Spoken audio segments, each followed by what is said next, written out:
हम सब जीवन में दुखी होते हैं, पर कभी क्या सोचा है असली समाधान कहाँ है? आज मैं आपको सुनाऊंगा एक कहानी जो हजारों साल पहले की है, पर आज भी उतनी ही सच्ची है।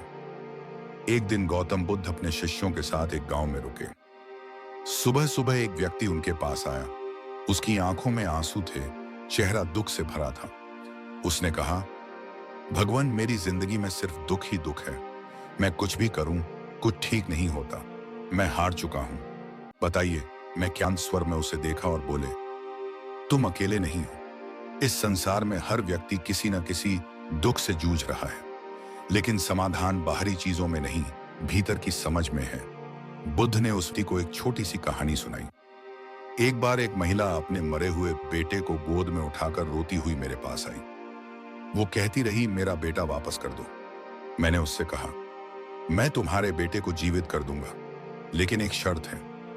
जाओ, इस गांव में एक घर ढूंढ लाओ जहां कभी कोई मरा ना हो। वह महिला सुबह से शाम तक भटकी। हर घर का दरवाजा खटखटाया, पर हर कोई कहता, हाँ, मेरे पिता, मेरी माँ, मेरी बहन, कोई ना कोई तो गया। शाम होते होते वह समझ चुकी थी कि दुख केवल उसी का नहीं है, यह जीवन का स्वाभाविक हिस्सा है। वो चुपचाप लौट आई और बेटे के शव को जमीन पर रखकर बैठ गई। अब वह रो नहीं रही थी, अब वह समझ चुकी थी। बुद्ध व्यक्ति से बोले, तुम्हारा दुख भी वैसा ही है।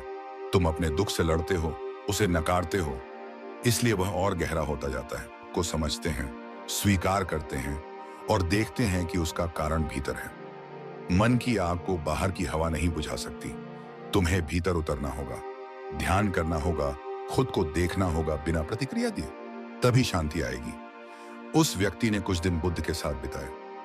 धीरे धीरे उसका चेहरा बदलने लगा।